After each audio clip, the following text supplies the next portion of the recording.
ভোলার ৬ উপজেলার অংশগ্রহণে উদ্বোধন হলো আলী আজম মুকুল ফুটবল টুর্নামেন্টের তৃতীয় আসর। ৭ জুলাই রোববার বিকাল ৪টায় প্রধান অতিথি হিসেবে উপস্থিত থেকে টুর্নামেন্টের উদ্বোধন করেন ভোলা ২ আসনের সংসদ সদস্য আলী আজম মুকুল। রোববার বোরহানউদ্দিন সরকারি আব্দুল জব্বার কলেজ মাঠে উদ্বোধনী ম্যাচে অংশ নেয় বোরহানউদ্দিন ফুটবল দল বনাম তজুমউদ্দিন ফুটবল দল। উদ্বোধনী ম্যাচটি ১-১ ব্যবধানে ড্র হয়। টুর্নামেন্টে অংশগ্রহণকারী দলগুলো হলো ভোলা সদর উপজেলা ফুটবল দল, বোরহানউদ্দিন উপজেলা ফুটবল দল, দৌলতখান উপজেলা ফুটবল দল, লালমোহন উপজেলা ফুটবল দল, তজুমউদ্দিন উপজেলা ফুটবল দল ও চরফ্যাশন উপজেলা ফুটবল দল। টুর্নামেন্টের উদ্বোধনী ম্যাচে উপস্থিত ছিলেন বোরহানউদ্দিন উপজেলা চেয়ারম্যান জাফরউল্লাহ চৌধুরী, সাবেক উপজেলা চেয়ারম্যান মোহাম্মদ জান চৌধুরী, পৌর মেয়র রফিকুল ইসলাম, উপজেলা ভাইস চেয়ারম্যান মোহাম্মদ আলী হীরা, বিআরডিবি চেয়ারম্যান জসিমউদ্দিন, উপজেলা ক্রীড়া সংস্থার সম্পাদক শিমুল বাকলাই সহ বিভিন্ন উপজেলার ক্রীড়া সংস্থার কর্মকর্তারা।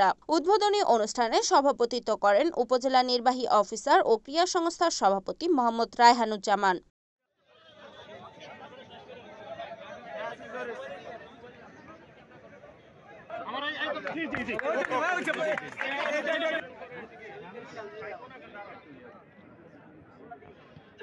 সুন্দর ম্যাচ চাই আমরা ইনশাআল্লাহ।